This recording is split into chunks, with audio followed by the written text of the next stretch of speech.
5, 4, 3, 2, 1. Times I forget I go to all-male school. Spelman is less than 2 minutes of a walk away. What we do here is develop leaders. It's just a confidence that we have here at Morehouse. Claim your place.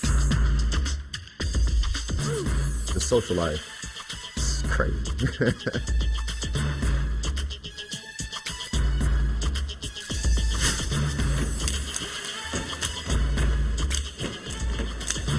It's more than I ever thought it could be. It's fun. It's fun. I wouldn't trade it for anything.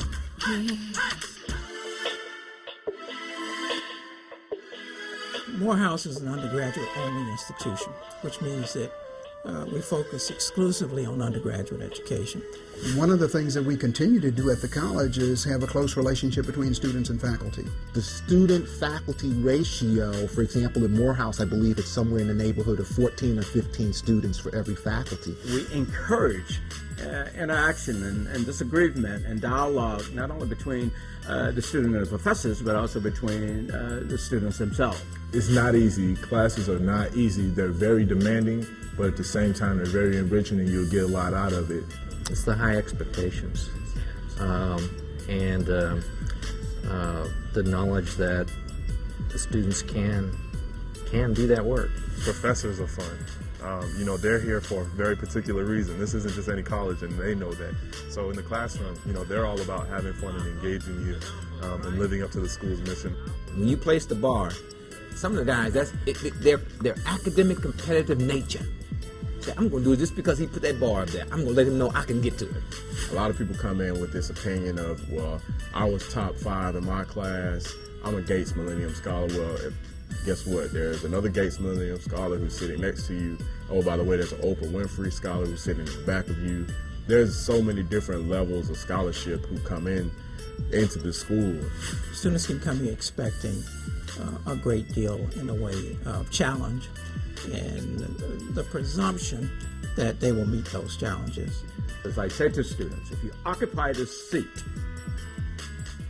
there's an implied expectation that you are going to make an effort to change the world,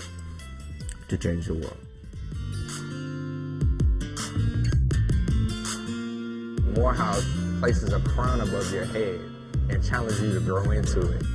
I think it takes the entire time you're here, as a man of Morehouse, what we're called when we're here, to live up to the crown. I think you get that crown and you wear it once you become a Morehouse man. The beautiful thing about Morehouse is that it cultivates you to be well-rounded, and it expects you to be a servant leader, a scholar, but also an enjoyable person, and someone who enjoys life and makes the most out of it. It is, in my opinion, a first-class liberal arts setting, and so a student has an opportunity at Morehouse to really do almost anything he wants to do, or to become prepared for whatever he wants to do for the rest of his life. Whether it's a staff, an administrator, or a faculty member, we all have the exact same vision, goal, and mission, and that is singularly focused on these young men and how can we prepare them to be ready when they leave us to do what they're called to do. When you empower a man in Morehouse, you empower the world. You have to be prepared to be the best, and Morehouse definitely prepares me to do so. For black males, this is the place to come to truly find yourself, figure out who you are in this global context.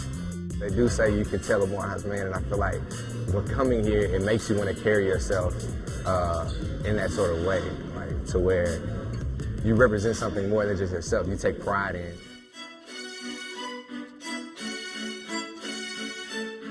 I'd like to define those Morehouse men as Renaissance men with a social conscience.